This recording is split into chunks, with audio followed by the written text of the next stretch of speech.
नमस्ते, स्वागत तथा अभिवादन। यस युट्युब च्यानल विरतीको कथा सुनेर बस्नुहुने तपाईँ तमाम श्रोताहरूमा आज एकदमै नयाँ हजुरहरूको मन छुने मार्मिक कथा लिएर उपस्थित भइसकेको छु र तपाईहरूले मन पराउनु हुनेछ भन्ने पूर्ण आशा राखेको छु। आज पहिलो पटक मेरो यस युट्युब च्यानलमा मेरो आफ्नै सिर्जना लिएर आएको छु। कसैको जीवनमा मेल खान गएमा केवल संयोग मात्र हुनेछ, यसमा अन्यथा नलिदिनु हुन विनम्र अनुरोध पनि गर्दछु। अब कथा सुरु गर्न अनुमति हजुरहरूसँग माग्दछु।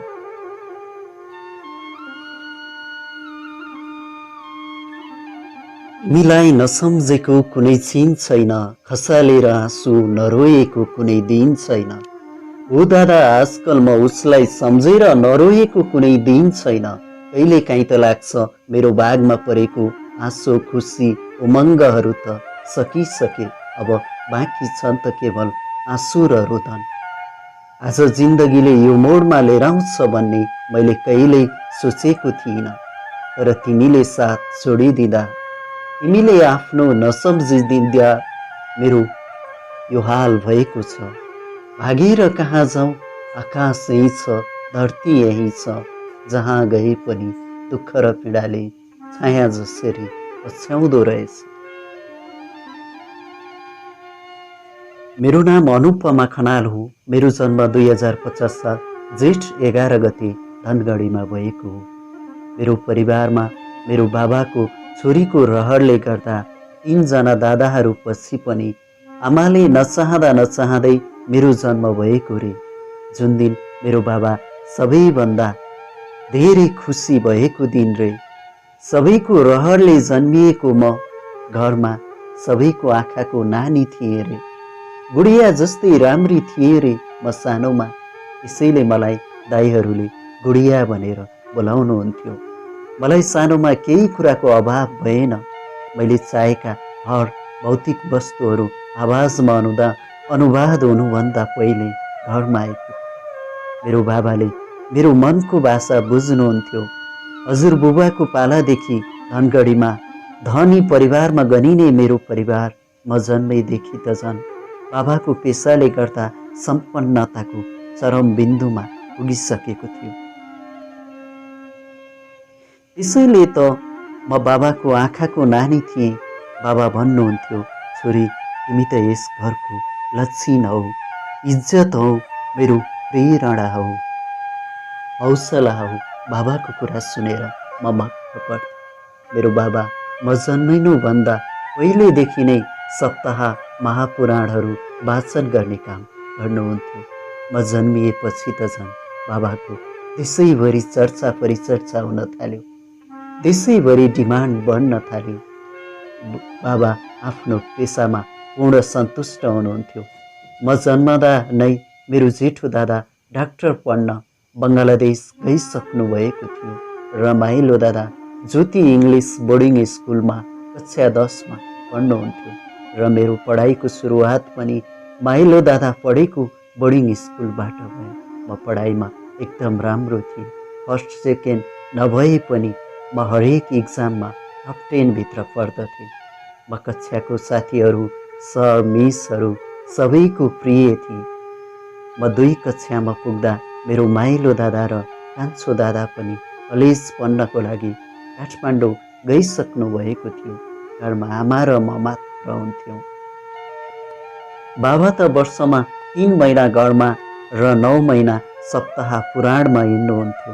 कहिले काहीँ त घरमा आउनुहुन्थ्यो र मलाई सम्झाउनुहुन्थ्यो, छोरी दादाहरू त असल बाटोमा हिँडिरहेका छन्, उनीहरूको मलाई चिन्ता छैन। तिम्रो चिन्ता लाग्छ छोरी, कतै तिमी गलत बाटोमा हिँड्छौ कि हाम्रो धर्म संस्कार भुल्छौ कि? आफ्नो धर्म संस्कारभन्दा ठुलो केही हुँदैन छोरी। जसले आफ्नो धर्म छाड्दछ उसको जीवनमा कहिल्यै भलो हुँदैन। बाबाको कुरा सुनेर मैले भन्थेँ, बाबा म हजुरको संस्कारमा हुर्केकी छोरी हुँ, म गलत बाटोमा कहिल्यै पनि हिँड्ने छैन, मलाई विश्वास गर्नुहोस् बाबा। म पनि एक दिन ठुलो दादा जस्तै डाक्टर बन्नेछु, हजुरले गर्व गर्न लायक छोरी बन्नेछु। मेरो कुरा सुनेर बाबा खुसी हुनुभयो। यसरी दिनहरू बित्दै गए। 2064 सालमा मैले पनि एसएलसी परीक्षा दिएँ। असारमा रिजल्ट आयो। म त 82% ल्याएर विशिष्ट श्रेणीमा पास भएछु। घरमा सबैजना खुसी हुनुभयो। ठुलो दादाले खुसी भएर मलाई एउटा कार किनिदिनु भयो। यो कारमा साथीहरू हालेर कहिले महेन्द्रनगर, कहिले टिकापुर, कहिले चाँदनी धुधारा घुमेर रमाएको हिजो जस्तो लाग्छ। साथीहरू पनि म भनेपछि हुरुक्क हुन्थे। मसँग पैसा हुन्थ्यो, म दिल खोलेर खर्च गर्थे र पो साथीहरू प्रिय थिए। गरिब भएको भए कहाँ पछि लाग्थे र आज ती साथीहरू कहाँ छन्, कस्ता छन् केही थाहा छैन। कतै मेरो सम्पर्कको दायराभन्दा टाढाको दूर बस्तीमा होलान्। म पनि बाबाआमा र दादाहरूको सल्लाह अनुसार काठमाडौँ कलेज पढ्न जाने भए। ठुलो दादा भाउजू र माइलो दादासँग बसेर सेन्ट जेभियर्स कलेजमा पढ्न भर्ना भएँ। मेरो ठुलो दादा र भाउजू टिचिङ हस्पिटलमा र माइलो दादा बिएनबी हस्पिटलमा डाक्टर पेसामा अनुबन्ध भइसक्नु भएको थियो र कान्छो दादा इन्जिनियरिङ अध्ययनको लागि बेङ्गलोर जानुभएको थियो। कलेजको पहिलो दिन म आफ्नै दादाले दिएको कारमा चढेर जाँदै थिएँ। कलेज नजिकै पुगेर गाडी मोड्न लाग्दा मेरो गाडीमा आएर एउटा साइकल ठोकियो र उक्त साइकल चलाउने युवकको टाउकोमा चोट लागेकोले बिएनबी हस्पिटलमा भर्ना गर्नु पर्यो। 2 दिनको सामान्य उपचारपछि उसलाई हस्पिटलबाट डिस्चार्ज गरियो। 30 दिनपछि मैले आफ्नै कमाइले कार किन्ने हैसियत नभएसम्म कार नचलाउने निर्णय गरेँ। यो दुर्घटना घटेको 2 दिनपछि म फेरि कलेज जान सुरु गरेँ। क्लासरुममा पुगेपछि लास्ट बेन्चमा बस्ने एकजना युवकमा पुगेर मेरा आँखाहरू रोकिए। यो युवक अरू कोही नभएर 2 दिन अगाडि मेरो गाडीमा ठोक्किएर घाइते हुने साइकल चालक हुनुहुन्थ्यो। त्यो दिन उहाँसँग खै के भयो, आँखा जुदाजुद भयो। उहाँसँग भेटेको दिनको रात उहाँको बारेमा सोचिरहेँ। खै किन हो निधरीले पनि साथ दिएन। मलाई सायद जीवनभर रुनलाई रहेछ दादा। रातैभर उहाँको अनुहार मात्र नाचिरह्यो मेरो आँखैभरि। यो बेलाको दोष हो कि यो वैशको दोष हो कि खै किन हो यो कालो कालो हिस्सी परेको अनुहार मन पर्यो थाहै भएन। खै किन मन पर्यो थाहै भएन। भोलिपल्ट उहाँ कलेज नै आउनु भएन। यसको 2 दिनपछि मात्र उहाँ कलेजमा देखिनुभयो। यस दिन म साथीहरूसँग क्यान्टिनमा खाजा खान गएको थिएँ।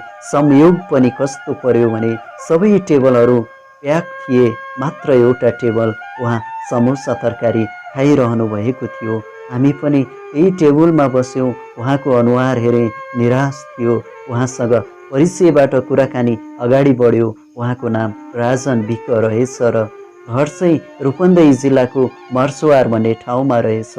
उहाँ दलित र जेहेन्दार भएकोले यस कलेजमा पूर्ण छात्रवृत्तिमा पढ्ने अवसर मिलेको रहेछ। उहाँको बुबाको गाउँमा फलामका भाँडाकुँडाहरू बनाउने आरण व्यवसाय रहेछ। बुबाको त्यो सानो आरण व्यवसायबाट परिवार पाल्न धेरै नै गाह्रो रहेछ र बचेको पैसा उहाँलाई पठाउनु हुँदो रहेछ। काठमाडौँ जस्तो महँगो ठाउँमा उहाँलाई बाँच्न धेरै नै गाह्रो रहेछ। उहाँ 2 दिनसम्म खुट्टा दुखेर साइकल चलाउन नसकेर नहाउनु भएको रहेछ। यति भनिसक्दासम्म उहाँका आँखाहरू रसाएका थिए। उहाँको अनुहार देखेर मलाई माया लागेर आयो। यतिकैमा हामी छुट्यौँ। खै किन हो उहाँको कुराहरूले यादले मलाई निदाउन दिएन। उहाँको दुःख अनि गरिबीलाई सम्झे। खै किन हो किन ती दुःख, ती गरिबी अनि ती समस्याहरू आफ्नै जस्तो लाग्यो। किन राजन आफ्नै जस्तो लाग्यो। पहिलो नजरमा बसेको माया मिठो हुँदो रहेछ। उसको यादले निदाउन नसकेको म फेरि कति बेला उहाँलाई पाउने सपना देखेर निदाएछु। हे थाहै भएन, थाहै भएन। यसरी दिनहरू बित्दै गए। उहाँसँग कलेजमा हाई हेल्लो मात्र हुन्थ्यो। उहाँलाई भन्न चाहेको कुराहरू धेरै थिए।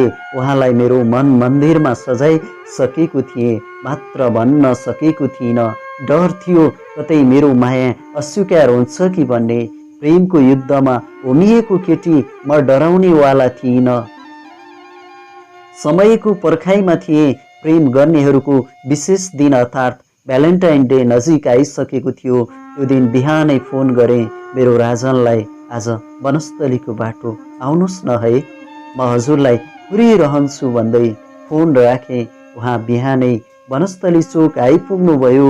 उहाँलाई सँगै जाउँ भने, तर उहाँले पनि मेरो अनुरोधलाई नाइ भन्न नसकेर साइकल पसलमा साइकल राखेर मेरो स्कुटीको पछाडि आएर बस्नुभयो।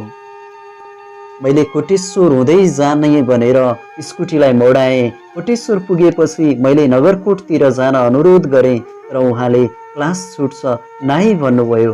तर मैले जिद्दी गरेर नगरकोटतिर स्कुटीलाई मोडाएँ। एकैछिनमा हामी नगरकोटको डाँडोमा पुग्यौँ। त्यहाँबाट काठमाडौँ प्रष्ट देखिन्थ्यो। चिसो हावा चलिरहेको थियो। आकाशमा बादलहरू मडारिरहेको थियो।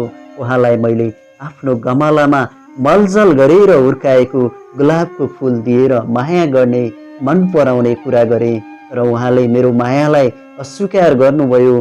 तिम्रो र मेरो जात धर्म वर्ग मिल्दैन, फेरि हामी पढ्दैछौँ, यो हाम्रो करियर बनाउने उमेर हो, त्यसैले अहिले मायाको कुरा नगर।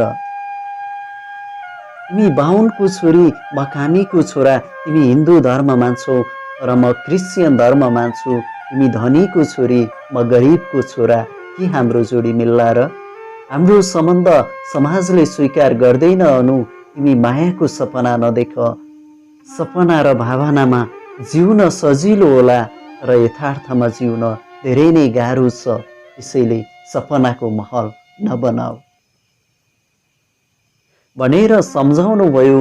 तर मैले धेरै नै जिद्दी गरेर मायाको भिख मागेर भने, हजुर र म बीच अरू केही कुरा नमिले पनि मन त मिल्न सक्छ नि। अरू सबै कुरा मिलेर पनि मन नमिलेका सम्बन्धहरू टुट्न सक्छन्, तर मन मिलेका सम्बन्धहरू युग युगसम्म बाँचिरहन्छन्। हजुरले चाहनुभयो भने हाम्रो माया पनि रोमियो जुलियट मुना मदनको झैँ युगौँ युगसम्म बाँचिरहन्छ। म तिम्रो मायाको लागि जे गर्न पनि सक्छु। राज, तिमी हुन्छ मात्र भन, म फुलको बाटो छोडेर काँडाको बाटो हिँड्न तयार छु। मेरो कुरा सुनेर उहाँले सोचेर केही दिनमा जवाफ दिन्छु भनेर भन्नुभयो। हामी खाजा खाएर नगरकोटबाट फर्कियौँ। करिब 1 महिनापछि राजले मलाई फोन गरेर तिम्रो त्यो चोखो प्रेमलाई तिरस्कार गर्न नसकेर स्वीकार गर्दैछु भनेर भन्नुभयो। यस दिन म खुसीले पागल जस्तै भएँ, किनकि मैले जीवनमा मन पराएको मान्छेबाट ग्रिन सिग्नल पाएको थिएँ। भोलिपल्ट हाम्रो भेट जय नेपाल हलमा भयो। हामीले सँगै फिल्म हेऱ्यौँ। जीवनमा पहिलो पटक आफ्नो माया गर्ने प्रेमीको काखमा बसेर फिल्म हेरेँ। फिल्मसँगै माया प्रेमका गफहरू गऱ्यौँ। सँगै मर्ने सँगै बाँच्ने कसमहरू पनि खायौँ। यसरी हाम्रो माया प्रेम फैलिँदै गयो। कहिले गोदावरी, कहिले चोबार्त, कहिले नगरकोट, कहिले फर्पिङ, कहिले नागदह, कहिले चन्द्रगिरी, कहिले काठमाडौँका विभिन्न हलहरू नै हाम्रो माया साटासाट गर्ने ठाउँहरू बने। राज बस्ने शेषमती त म बस्ने वनस्थली, यी दुई स्थान जोड्ने बाटोमा धेरैचोटि ओहोरदोहोर गरेको छु, मात्र मेरो राजको लागि। कयौं झरीहरूमा मेरो राजको लागि रुजेर त्यो बाटो हिँडेको छु। उहाँलाई मैले मायाले राज भनेर बोलाउँथे, अनि मलाई अनु भनेर। यसरी समयको बहाव सँगसँगै हाम्रो +2 सकिएर रिजल्ट पनि भयो। राजले 82% र मैले 76% ल्याएर पास गर्यौँ। समयको क्रमसँगै हाम्रो पढ्ने कलेज पनि फरक हुने भयो र हाम्रो मन मुटु धड्कन एक थियो। म बुबाको सपना अनुसार केएमसीमा एमबिबिएस पढ्न भर्ना भएँ, तर मेरो राज आर्थिक स्थिति कमजोर भएर डाक्टर पढ्ने सपनालाई तिलाञ्जली दिएर अमृत साइन्स क्याम्पसमा बिएससी पढ्न भर्ना हुनुभयो। तर पनि उहाँ खुसी हुनुहुन्थ्यो, किनकि उहाँको सपना मैले पुरा गर्दै थिएँ। हाम्रो मन साटिएर होला, सपनाहरू पनि साटिए। यसरी दिनहरू बित्दै जाँदा हाम्रो भेट समय समयमा भइरहन्थ्यो। हामी पढाइमा जति नै व्यस्त भए पनि हाम्रो फक्रिन लागेको प्रेमको लागि प्रशस्त समय निकाल्थ्यौँ। एक दिन हाम्रो मायाको उद्गम स्थल नगरकोट जाने निर्णय गरियो। सुन्दरताले परिपूर्ण नगरकोट एउटा प्रेम नगरी जस्तै थियो, जहाँ माया गर्ने जोडीहरू धेरै देखिन्थे, तर उनीहरू कसैलाई एक अर्काको पनि मतलब हुन्थेन। हामी पनि दिनभर मिठा मिठा माया प्रेमका कुराहरू गर्यौँ, सपनाहरू बुन्यौँ, भविष्यका योजनाहरू बनायौँ। दिन बितेको पत्तै भएन। साँझ परिहाल्यो र त्यो साँझ सँगै घनघोर मुसलधारे पानी पर्न सुरु भयो। त्यो साँझको झरीले गर्दा बास बस्ने योजना नहुँदा नहुँदै पनि रुच्दै हामी एउटा लजमा गयौँ। त्यो मक्सिर महिनाको चिसो समय भएर पनि मायालुको साथको रुजाइ भएर होला न्यानो महसुस भइरहेको थियो। आज पनि त्यो दिन अनि त्यो झरी पल पल सम्झिरहन्छु। सायद मेरो जीवनमा दुःख अनि बर्बादीको सुरुवात भएर होला। आकाश पनि रोइरहेको थियो। र राजको मायामा डुबेर अन्धो भएको मैले केही बुझ्नै सकिनँ। हो दादा, मैले केही बुझ्नै सकिनँ। त्यो झरी अनि त्यो कालो रातमा राजसँग बसेर सही गरेँ वा गलत केही पत्तै भएन। त्यो टिनेजको बेला अनि त्यो वैंशको बेल, खै मैले रोक्नै सकिनँ। आज ती वैंशको बेलले मेरा सपनाहरू अनि मेरा भविष्यका योजनाहरू सबै बगाए। त्यो बेलले नदीको किनारको उराट बगर जस्तै बनाइदियो मेरो जिन्दगी। हो दादा, नदीको उराट बगर जस्तै बनाइदियो मेरो जिन्दगी। यसरी दिनहरू बित्दै गए। मेरो महिनाभरि रोकियो। पछि युरिन टेस्ट गर्दा मेरो पेटमा बच्चा बसेछ। म त कुमारीमै आमा बनेछु। एउटा संस्कारमा हुर्केकी चेलीको लागि यो जस्तो दुर्भाग्य अरू के हुन सक्छ र? म छाँगाबाट खसे जस्तो भए, आकाश खसेर किचे जस्तो भयो, धरती फाटे जस्तो भयो, मेरा भविष्यका सबै ढोकाहरू बन्द भए जस्तो भयो। हो दादा, मेरा जिन्दगीका सबै ढोकाहरू बन्द भए जस्तो भयो। हस्पिटलबाट फर्केर रुँदै राजलाई फोन गरेर भने उहाँले मलाई धेरै सम्झाउनु भयो। जे नहुनु पर्ने भइसक्यो, अब टेन्सन लिएर हुँदैन।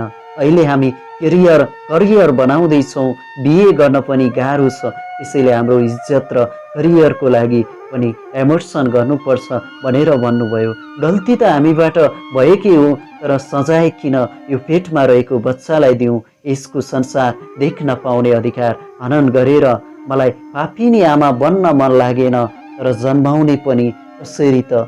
राजको सपोर्ट न परिवारको सपोर्ट नै छ, तर मेरो पेटमा रहेको बच्चाको लागि आफ्नो करियरको तिलाञ्जली दिने निर्णय गरे। मेरो जिद्दीले गर्दा राज बिहे गर्न तयार हुनुभयो, तर हामी दुवैजनाको परिवार हाम्रो बिहे गर्ने निर्णयमा अगारो बनेर उभियो।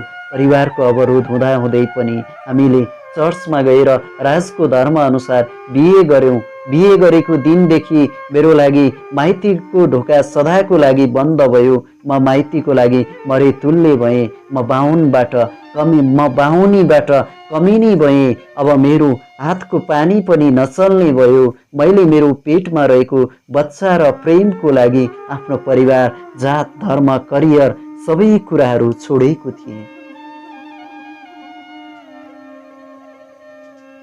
यसरी हाम्रो नियतिले नचाहँदा नचाहँदै बिहे गराइदियो। तर यो समाजमा दलित भएर बाँच्न धेरै गाह्रो रहेछ।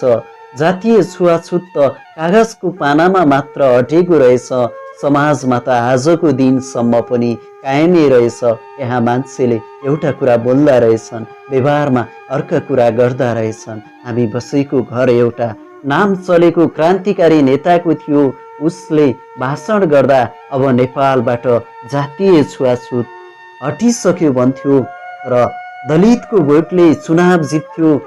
तर घरमा भने छुवाछुत कायमै रहेछ। हामी कडा नियममा बाँधिएका थियौँ। यस घरमा हामीलाई राजको घरले पनि ठुलो जातको केटीसँग बिहे गर्यो छोराले भनेर स्वीकार गरेनन्। हाम्रो बिहेले पाप लाग्छ रे उनीहरूलाई। दलितहरूमा पनि यस्तो रूढिवादी सोच छ। उनीहरू माथि उक्लिन चाहँदैनन्। माथिल्लो जातका बनाउँदाहरू माथि आउन दिँदैनन्। मानिस ठुलो जातले होइन, सरकार कामले हुने विधेयक पास गरिदेऊ। कोही उपाध्याय बाहुनको छोराले समाजमा नराम्रो काम गर्यो भने उसलाई समाजबाट बहिष्कार गरियोस् र उसलाई दलितको दर्जा दियोस्। समाजमा कुनै दलितको छोराले राम्रो काम गर्यो भने उसलाई समाजबाट सम्मानित गरियोस् र उसलाई बाहुनको दर्जा दियोस्। अनि मात्र हट्छ जातीय भेदभाव, अनि मात्र आउँछ देशमा जातीय क्रान्ति।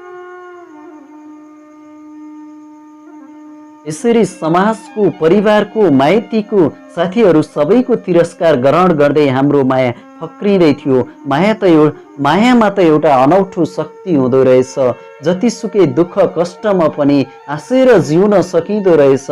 हामीसँग केही थिएन तर पनि सब थोक थियो जस्तो लाग्छ। हाम्रो पढाइ छुटेको थियो। हाम्रा धेरै सपनाहरू टुटेर पनि हाम्रो माया जुटेको थियो। एक दिनको कुरा हो, मेरो ठुलो दादाले फोन गर्नुभयो। गुडिया सन्चै छौ भनेर भन्नुभयो। तर म केही बोल्न सकिनँ, मात्र आँखाबाट आँसु बर्सिए। बहिनी, तिमीले यो के गर्यौ? यो राम्रो गरिनौ बहिनी। तिमीले मात्र प्रेमको लागि आफ्नो भविष्य मर्डर गर्यौ। तर अब विगतमा जे भयो भयो। अब बितेको कुरा बितिसक्यो बहिनी। तिम्रो माया नभएर हामीले तिमीलाई स्वीकार नगरेको होइन। माया त झन् गाढा भएको छ। माया त साथमा हुँदा भन्दा बिछोडमा गाढा हुँदो रहेछ। तिम्रो अभावमा हामी कसैको आँखा ओभानो छैन। बाबा त तिमीलाई सम्झेर पल पल रोनुहुन्छ। माया गाढा भएर मात्र नहुँदो रहेछ बहिनी। यो समाजको बन्धनले, बाबाको पेसाले तिमीलाई र तिम्रो मायालाई स्वीकार गर्न दिँदैन बहिनी। अब तिम्रो डाक्टर बन्ने सपना अब ज्वाइँले पुरा गर्नुपर्छ। म तिमीहरूलाई आर्थिक रूपमा पूर्ण सपोर्ट गर्नेछु, टेन्सन नलेऊ, म छु नि भन्दै ठुलो दादाले फोन राख्नुभयो। आज हाम्रो दुःखमा दादाले साथ दिनुभयो। साँच्चै नै दुःख परेको बेला जसले साथ दिन्छ नि त्यो भगवान जस्तै हुन्छ। दुःखमा साथ दिने नै आफ्नो हुन्छ। मलाई यति धेरै माया गर्ने परिवारलाई रुवाएको छु, घात गरेको छु। तर आज पनि त्यो परिवारले मलाई त्यति नै माया गर्दो रहेछ। मात्र समाजले गर्दा स्वीकार गर्न सकेन। दिनहरू बित्दै गए। ठुलो दादाको आर्थिक सपोर्टले गर्दा मेरो रोकिएको MBBS को पढाइको यात्रा राजबाट सुरु हुँदै थियो। म खुसी नै थिएँ। मैले देखेको सपना राजबाट पुरा हुँदै थियो। यता हाम्रो मायाको निशानी मेरो पेटमा हुर्किँदै थियो। समयको गति सँगसँगै 9 महिना बितेको पनि पत्तै भएन। एक दिन अचानक पेट दुख्न थाल्यो। मैले राजलाई फोन गरेर बोलाएँ। कलेजबाट आएर उहाँले मलाई टिचिङ हस्पिटलमा पुर्याउनु भयो। मलाई इमर्जेन्सीमा भर्ना गरियो। डाक्टरले मेरो कम उमेरमा गर्भवती भएकोले गर्दा आमा र बच्चामा कुनै एकलाई मात्र बचाउन सक्ने कुरा राजलाई भनेछन्। राजले सकेसम्म आमा र बच्चा दुवैलाई बचाइदिन आग्रह गरेछन्। डाक्टर पनि कहाँ भगवान बन्न सकेर अन्त्यमा म मात्र बाँच्न सफल भएछु। समयको खेल पनि अचम्मको छ। जीवनमा पहिलो पटक आमा बन्ने सौभाग्य पाएको थिएँ, तर भगवानले नै तेरो बेला भएको छैन भनेर खुसेर लगे। जब म होसमा आएँ, मेरो बच्चा काखमा थिएन। मैले मेरो बच्चा खै भनेर राजलाई सोधेँ। राजले भेन्टिलेटरमा राखिएको छ भनेर भन्नुभयो। आफ्नो मुटुको टुक्रालाई छातीमा टाँस्ने प्यासलाई धैर्यताको बाँध राखेर पुरे, तर मेरो मुटुको टुक्रा लिएर न डाक्टर आए, न नर्स नै आए, न मलाई भेन्टिलेटर भएको ठाउँसम्म जान नै दिए। पछि एउटा डाक्टरलाई बिलौना गरेर रोएपछि उहाँले सत्य कुरा बताउनु भयो। म छाँगाबाट खसे जस्तो भए, आकाश खसे जस्तो भयो, धरती फाटे जस्तो भयो। जुन बच्चाको लागि सारा कुराहरू त्याग गरेको थिएँ, आज त्यो बच्चा नै नरहेपछि म आफूलाई सम्हालिन गाह्रो भयो। संसारमा सबैभन्दा अभागी आमा त त्यो जसले 9 महिनासम्म मुखमा राखेर प्रवश पीडा सहेर बच्चा जन्माएर पनि छातीमा टाँस्न पाउँदिन, काखमा खेलाउन पाउँदिन। म त्यही अभागी आमा भएँ। राज पनि मेरो वरिपरि नआउनु भएको कारण थाहा पाएँ। जुन बच्चाको लागि मैले आफ्नो करियर मर्डर गरेको थिएँ, आज त्यो बच्चाको मुख देख्न नपाउँदै मदेखि धेरै टाढा भइसकेको थियो, जसलाई सम्झेर छाती पिटी पिटी रोन मन लाग्यो। उसले 9 महिनाको हरेक पल पलको स्पर्श सम्झेर रुन मन लाग्यो। रुँदा रुँदै म बेहोस भएछु। होसमा आउँदा मेरो बेडको छेउमा मेरो ठुलो दादा र भाउजू पनि आउनु भएको रहेछ। दादाको छातीमा टाँसिएर रोइरहेँ। दादा र भाउजूले धेरै बेर सम्झाउनु भयो, तर म रोइरहेँ। 9 महिनासम्म पेटभित्र उसले गरेको स्पर्शलाई सम्झेर रोएँ। उसँगै जोडिएका मेरा जिन्दगीका सपनाहरूलाई सम्झेर रोएँ। उसलाई काखमा खेलाएको कल्पनालाई सम्झेर रोएँ। दादा भाउजू र राजले सम्झाइरहे, तर म रोइरहेँ। राज पनि टुट्नु भएको थियो, तर मलाई झुट्न सिकाउनु भयो। उहाँका सपनाहरू पनि टुटेका थिए, तर फेरि मलाई सपना देख्न सिकाउनु भयो। आफू रोएर पनि मलाई हाँस्न सिकाउनु भयो। उहाँले काँडा समाएर पनि मलाई फुल टिप्न सिकाउनु भयो। उहाँको मायाले मलाई चोट लागेको मुटुलाई सिउन सिकायो। सायद उहाँको साथ नभएको भए, सायद उहाँको हात नभएको भए म डिप्रेसनमा जान्थेँ होला, म पागल नै हुन्थेँ होला, सायद मर्थेँ होला। के थाहा अरूलाई आफ्नो सन्तान मर्दाको पीडा कस्तो हुन्छ भनेर। त्यो त आफ्नो एक्लो सन्तान गुमाएकी आमालाई थाहा हुन्छ। बाउले त 2-4 महिनामै भुलिदिन्छन्, तर आमालाई त उखको घाउ बनेर वर्षौंसम्म बल्झिँदो रहेछ। ओ दादा, वर्षौंसम्म बल्झिँदो रहेछ। दिनहरू बित्दै गए। राजको माया र साथले विगतका कुराहरू भुल्दै गए। ठुलो दादाले बेला बेलामा फोन गर्नुहुन्थ्यो, मायाले सम्झाउनुहुन्थ्यो, तिम्रो दुःखमा पीडामा साथ दिने मछुनी बहिनी भन्नुहुन्थ्यो। बाबाले नसम्झे पनि, आमाले नसम्झे पनि, अरू दादाहरूले नसम्झे पनि मेरो साथमा मेरो ठुलो दादा त हुनुहुन्छ नि जस्तो लाग्थ्यो। उहाँ मेरो माइती हुनुहुन्थ्यो, मेरो आड भरोसा हुनुहुन्थ्यो। एउटै कोखबाट जन्मिएका हामी 4 जना, किन मन यति फरक? ठुलो दादाको मन यस्तो छ, अरू दादाहरूको मन किन कठोर? वर्षौं भइसक्यो, तर उहाँहरूको यादमा म आउँदिन होला र? यसरी समयको बहावसँगै दिनहरू बित्दै गए।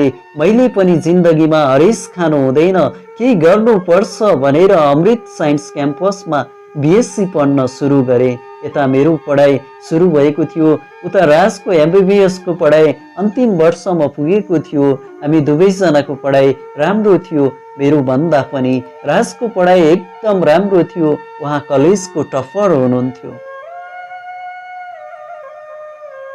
2075 साल मक्सिर महिनाबाट उहाँले एमबिबिएसको पढाइ सकेर ग्रान्डी हस्पिटलमा काम गर्न सुरु गर्नुभयो। म एकदम खुसी थिएँ। मेरा सपनाहरू मैले पुरा गर्न नसके पनि मेरो मुटु राजबाट पुरा भएको थियो। मलाई विश्वास थियो उहाँ एक दिन नेपालको टप डाक्टर बन्न सफल हुनुहुनेछ। मेरो पनि पढाइ क्रमिक रूपले चलिरहेको थियो। मेरो डाक्टर बन्ने सपना पुरा नभए पनि शिक्षण पेसामा आबद्ध भएर धेरै डाक्टरहरू उत्पादन गर्ने लक्ष्य लिएको थिएँ। 2075 साल चैत 21 गतेको कुरा हो। म घरमा एक्लै थिएँ। राज चाहिँ हस्पिटल जानुभएको थियो। यति बेलासम्म ठुलो दादाको सहयोगले एउटा सानो घर पनि बनाएका थियौँ। दिनमा कलेज भएकोले म हतार खाना बनाउँदै थिएँ। राइस कुकरमा भात पाक्दै थियो, तर अचानक लाइन गयो। वरिपरि छिमेकीहरू सबैको घरमा लाइन थियो। त्यसैले एमसिबी अफ भएको स्विचलाई अन गर्दै थिएँ। दुर्भाग्यवश मेरो देब्रे हात मेन लाइनको तार जोडेको ठाउँमा परेछ। मेरो देब्रे हातमा हाई भोल्टको करेन्टको झड्का लाग्न पुग्यो अनि आत्तिँदै मेरो दाहिने हातले देब्रे हातलाई समाउन पुगे।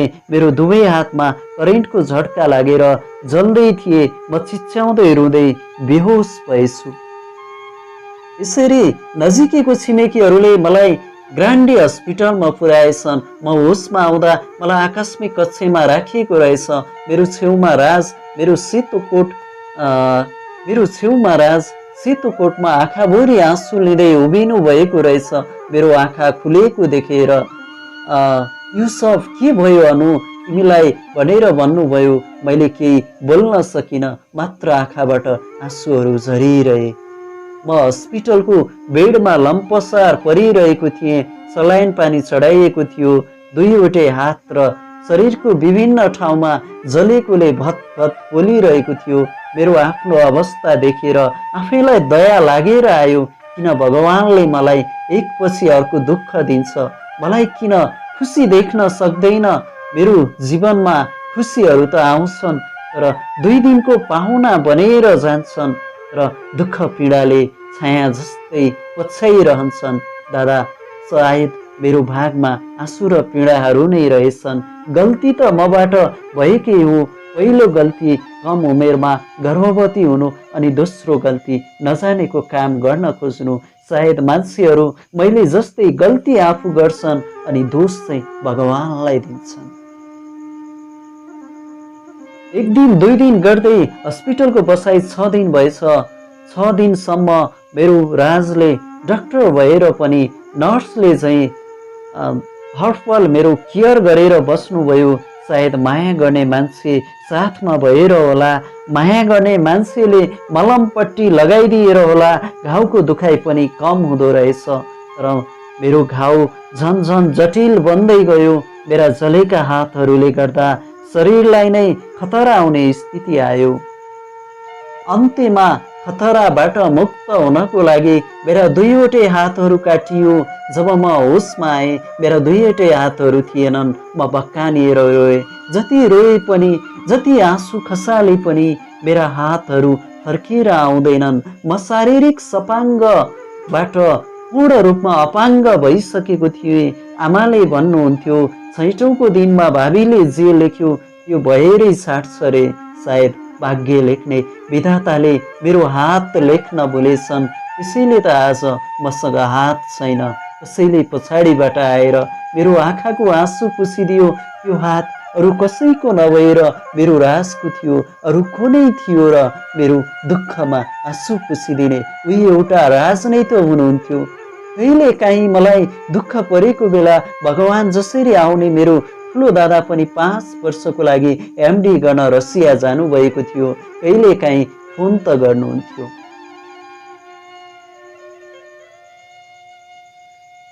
मेरा गरिखाने 2 हात हस्पिटलमा छाडेर हस्पिटलबाट डिस्चार्ज भएर घर गएँ। घरको बिहान बेलुकाको सब काम गरेर राज हस्पिटलको ड्युटीमा जानुहुन्थ्यो। उहाँलाई धेरै नै गाह्रो थियो। म त उहाँको लागि बोझ जस्तै भएकी थिएँ। दिनभर रोएर बस्ने बाहेक अरू केही काम हुन्थेन मेरो। कहिलेकाहीँ त मर्न मन लाग्थ्यो, तर राजको मायाले मर्न पनि दिएन। म दुःखी भएको बेला मेरो आँखाबाट आँसुको भेल बगेको बेला मेरो आँसु पुस्दै राजले सम्झाउनुहुन्थ्यो, म सुने अनु, तिम्रो साथमा तिम्रो हात नभएर के भयो, मेरो हात त छ नि। आफ्नो मनलाई दह्रो बनाऊ अनु, तिमी नै कमजोर भयौ भने मलाई गाह्रो हुन्छ।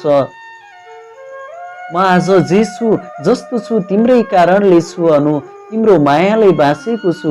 म दुःख गर्छु धेरै अनि मेरो पसिनाको कमाइले तिमीलाई कीर्तिमा हात हालिदिनेछु। आजको विज्ञानको युगमा पैसा भए सब कुरा सम्भव हुन्छ। अनु, तिमी चिन्ता नलेऊ, म छु नि भनेर सम्झाउनु भयो। उहाँले मलाई कहिले पनि हात नभएको महसुस हुन दिनु भएन। यसरी दिनहरू बित्दै गए। मैले आफूलाई सम्हाल्दै गएँ। मेरो राजको हौसला र प्रेरणाले मेरो आँखाको आँसुलाई लुकाएर बनावटी भए पनि ओठमा आँसु ल्याउने प्रयास गर्दै थिएँ। राजको हस्पिटलमा व्यस्तता बढ्दै जान थाल्यो।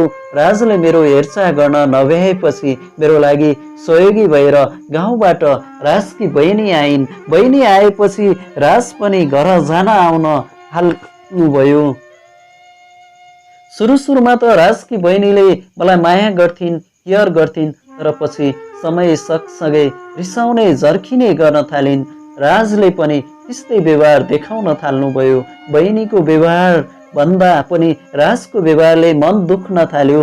मेरा थामिएका आँखाका आँसुहरूको भेल बग्न थाल्यो। सायद म राजलाई बोझ बन्न पुगेकी जस्तो लाग्यो। थाहा थिएन मेरो राज के कारणले परिवर्तन हुनुभयो। कतै मैले चित्त दुखाएँ कि म बिना मर्छु भन्ने मान्छे, मलाई दुख्दा रुने मान्छे आज किन तर्किएर झर्किएर टाढा टाढा हुन खोज्दै हुनुहुन्छ। कतै हजुरको परिवारले टाढा बनाउँदै छ कि जस्तो लाग्न थाल्यो। 2076 साल माघ 11 गतेको कुरो हो दादा। मलाई एक्लै छाडेर राज आफ्नो बहिनीसँग घर जानु भएको थियो। मलाई एक्लै छाडेर नजानुस्, मलाई यो हालतमा छाडेर हजुरहरू दुवैजना जानुभयो भने म सहारा विहीन हुनेछु। म केही गर्न सक्दिनँ। हजुर बिना म अधुरो, म अपुरो छु। मलाई छाडेर नजानुस् भनेर रोएर बिलाउन गर्दा पनि मेरो आँसुले उहाँलाई रोक्न सकेन। उहाँको मन त नौनीबाट पत्थर भइसकेछ। घरमा गएको भोलिपल्ट उहाँको परिवारको सल्लाह अनुसार जात धर्म संस्कार मिल्ने केटीसँग विवाह रहेछ। मैले फेसबुकबाट थाहा पाएँ, तर विश्वास लागेन र मैले उहाँलाई फोन गरेर सोधेँ, तर उहाँले केही बोल्न सक्नु भएन र फोन काट्नुभयो। यो कुरा थाहा पाएर पनि आँखाबाट आँसु झरेनन्। सायद सकिएछन्। रोएको बेला आँसु पुछिदिई नरो भन्नेले नै रुवाएपछि अब रोएर के गर्नु। अब आँसु झर्नुको अर्थ भएन, अब रुनुको अर्थ भएन।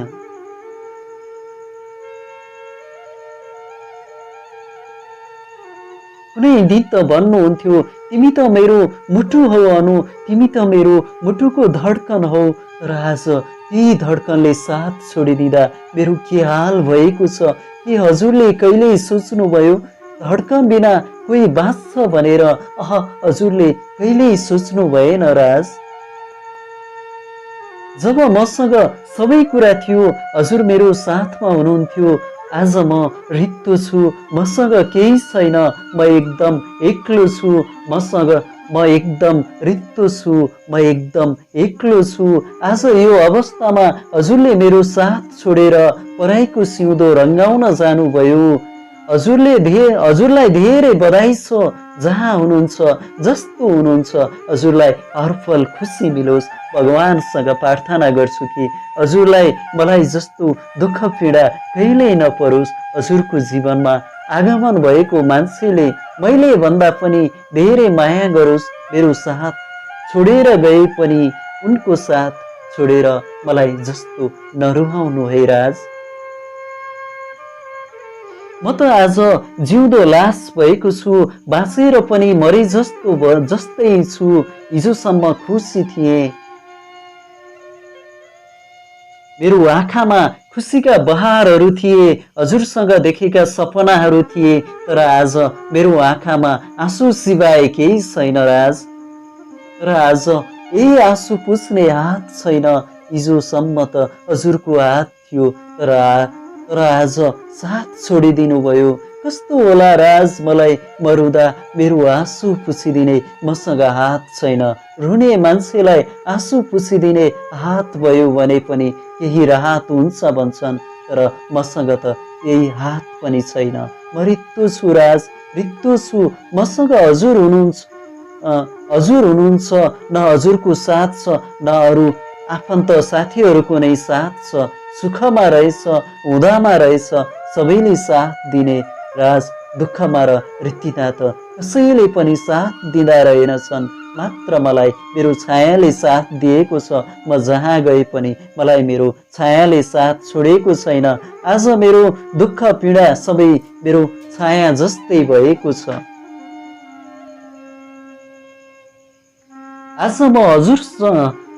आज मसँग हजुर हुनुहुन्न, हजुरको साथ छैन, हजुरको हात छैन, छ त केवल हजुरका यादहरू, हजुरसँग बिताएका सुमधुर पलका यादहरू मात्र छन्। आज ती यादहरू नै जिउने सहारा बनेको छ। थाहा छैन दादा, मेरो जीवन कथा प्रसारण हुँदासम्म म यो संसारमा रहन्छु रहँदिन, म रहे पनि नरहे पनि यो मेरो कथा माया गर्ने मायालुहरूको लागि प्रेरणा बनोस्। राज, हजुरले कहिल्यै पनि नसोच्नु म हजुरको जीवनमा तगारो बन्छु, मुद्दा मामिला गर्छु भनेर। म हजुरलाई साँचो माया गर्ने मान्छे, हजुर खुसी भए पुग्छ मलाई। हजुरले पो मलाई बनावटी झुटो माया गर्नुभएको रहेछ। म त अब हजुरको मनदेखि, घरदेखि धेरै टाढा जाँदैछु, कहिल्यै नफर्कने गरेर जाँदैछु, कहिल्यै नफर्कने गरेर जाँदैछु।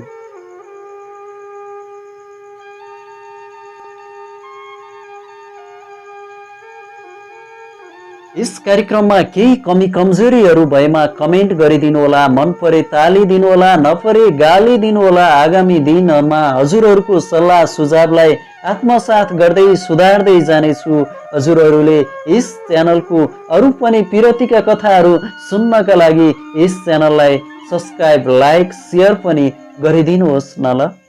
र आगामी दिनहरूमा हजुरको आफ्नै पिरतीको कथा, खुसी र आँसुको कथा, सुख र दुःखको कथा, पीडा र चोटको कथा, मायाको कथा र अन्य काल्पनिक कथाहरू छन् भने मेरो फेसबुक पेज पिरतीको कथामा र मेरो जिमेल आइडी KIRATIKOKATC143@gmail.com मा मेल गरेर सेयर गर्न सक्नुहुनेछ। हजुरहरूको कथाले कुनै डिप्रेसनमा गएको, जीवनदेखि निराश भएको, चोट खाएको मानिसलाई प्रेरणाको कथा बन्न सक्दछ। त्यसैले आफ्नो कथा सेयर गरिदिनुहोस् न ल।